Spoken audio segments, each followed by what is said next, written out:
ترکیب تیم اسد رو به ترتیب شماره خدمتتون عرض میکنم. اسدی که در سمت راست تصاویر نیمه اول رو شروع میکنن. سعد الشب دروازه‌بان اونها هست. شماره 2 پدرو میگوئل، شماره 3 عبدالکریم حسن، 5 جوگورتا هامرون، شماره 6 که دیگه احتیاج به معرفی نداره که بازیکن کاملا شناخته شده، ژاوی هرناندز، شماره 8 علی اسد، شماره 11 بغداد بونجا، شماره 12 حامد اسماعیل، 13 اسد ابراهیم ماجد هست، شماره 66 محمد کازولا و شماره 88 هم مرتضی پورعلی گنجی.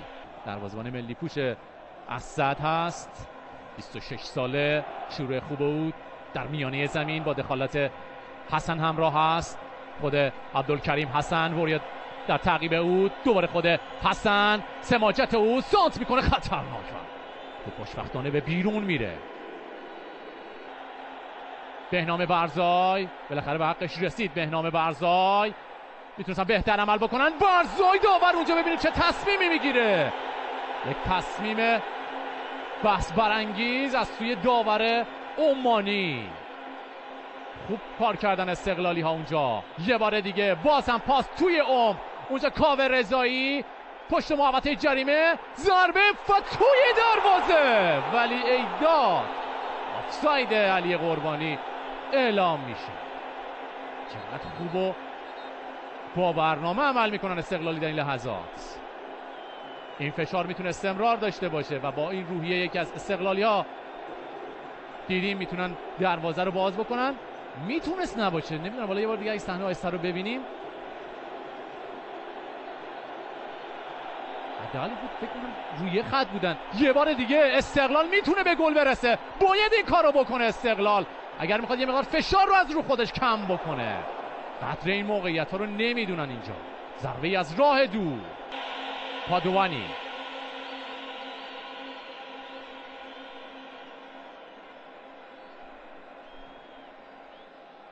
این لحظه صحنه قبل هست که بهنام برزای تعادلش به هم خورد. یه توپ رو با یه خوب اونجا وریا حرکت میکنه، فرصت برای وریا، یه ضربه تماشایی و توپی که با اختلاف کمی از کنار دروازه به بیرون میره. ژاوی دورخیز میکنه، میزنه، خوبم میزنه، با اختلاف کمی از کنار دروازه به بیرون میره. وریا غفوری، پرتاب بلند او در محوطه جریمه، قربانی زودتر از او بازیکن اسد، دوباره وریا، 1 در برابر 1. مجتبی عقدوست، وریا غفوری، یه سانتر کوتاه که با دخالت مدافعین پرتعداد اسد تو راهی کورنر میشه. زکی پور رو به جلو، یه سانتر خوب از اون سانترهای کاملا حرفه‌ای از بازیکن کناری. شاید قربانی فکر این ارسال خوب رو نمی‌کرد. حالا کاوه رضایی اونجا یه لحظه توپ عبور داد، کار رو تکمیل تر میکنه. خسرو حیدری توپ برمیگرده، چرا این توپا گل نمیشه؟ حالا نورافکن جوان و شوتسن، خطا داور حتی میتونه کارت رو هم بده به بازیکن اسد.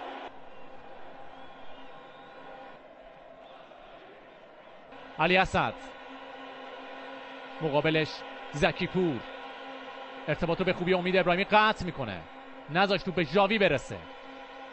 همران برای ژاوی، دو بازیکن روی پای، اون نباید خطا بکنه بازیکن استقلال. ژاوی ضربه خطرناک او در محوطه جریمه و رحمتی که دروازه رو بسته نگه میداره. خوب اومد و زاویه رو تنگ کرد رحمتی. درود بر شما هموطنان عزیزم. از ثانیه‌های قبل با سوت داور مسابقه بازی دو تیم استقلال و اسد شروع شد و خب ملاحظه میکنید که آبیشا استقلال فرصت دارن که دروازه اسد رو باز بکنن. یک بار دیگه شروع طوفانی استقلالی ها در نیمه دوم به مانند نیمه اول. امیدوارم اگر این اتفاق قرار رخ بده برای نماینده فوتبال کشور محقق بشه. برزای میاد تو محوطه جریمه با پای چپ، برزای حیف که توپ رو پاش جفت و جور نشد. محمد کازولا تو به جلو، خطرناک، رحمتی تو با دستش رها میشه. به جلوی بی‌نقص عبدالکریم حسن نصیب بود کار دست استقلالیا بده. ببینیم با هم مقابل رحمتی زمین خورد. جاوی پادوانی پشت محوطه جریمه، نباید اجازه ضربه رو بدن بازیکن استقلال. احساس میشه که علیرضا منصوریان یه تغییر رویه باید بده. یه مقدار استقلالی عقب نشستن. دوباره جاوی، کازولا، عبدالکریم حسن، جاوی و رحمتی عالی توپو دور میکنه. چه ضربه ای رو زد جاوی. ببینیم که چه ضربه ای رو میزنه با واکنش عالی رحمتی با دست مخالف.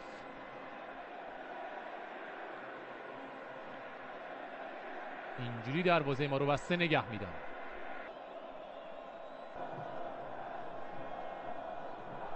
پشت دفاع برزای فرار میکنه. برزای، علی قربانی، برزای یه آفک اونجا باید خودش نشون بده. توپ میخوره اونجا به مدافعین. نظر استقلالی این است که توپ خورده به دست بازیکن هستند. حالا جاوی هستش که یه مقدار حرکاتش کند شده. خسرو حیدری با پای چپ از زاویه بسته توپو میزنه به سمت چارچوب. الشیب توپو میگیره.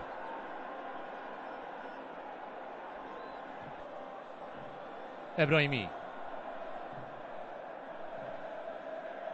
تماشاگرای پرشور با حضور عظیم خودشون میتونن در این لحظات نیروی تازه ای رو بدن به بازیکن‌ها. علی قربانی یک ضربه، یه لحظه توپ کمونه کرد و کورنر به سود استقلال.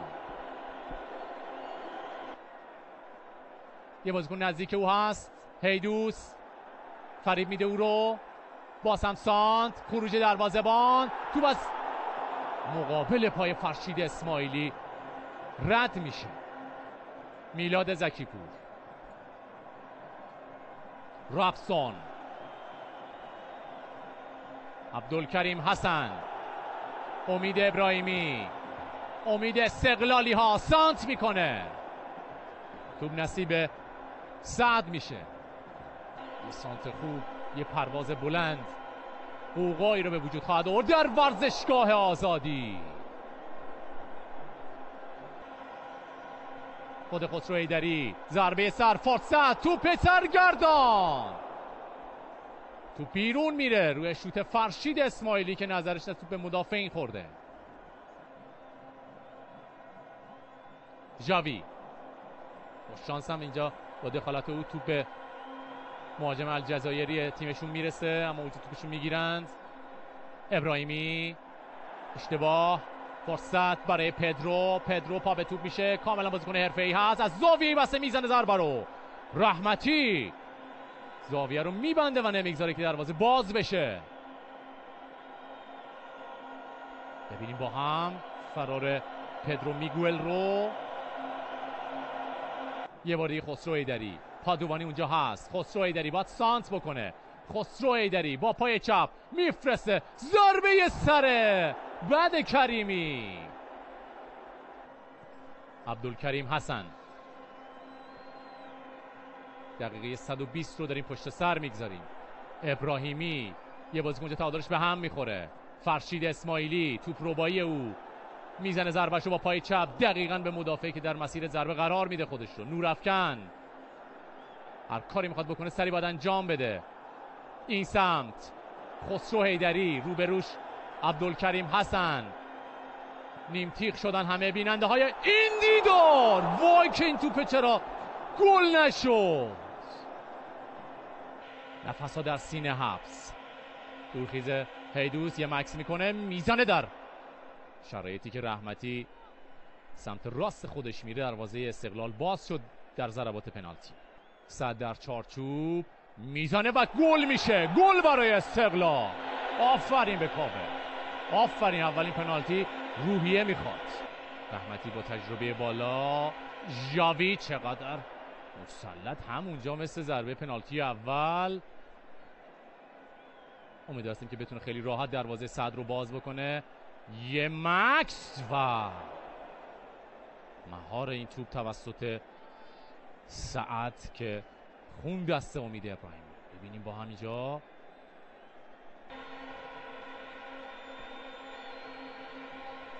با پای چپ مدافع میانی توپو بیرون میزنه و حالا باز هم ما میتونیم امیدوار باشیم. دورخیز دروازه‌بان و توپی که گل میشه. چقدر خوب زدیم ضربه رو. ما هم تحت تاثیر ضربه علی قربانی قرار گرفتیم. رحمتی که اینجا پنالتی رو میگیره. ممنون هستیم ازت رحمتی، ممنون از مهدی رحمتی. درود به مهدی رحمتی. وای که اگر ببریم تو این ضربات چه لذتی داره برای این.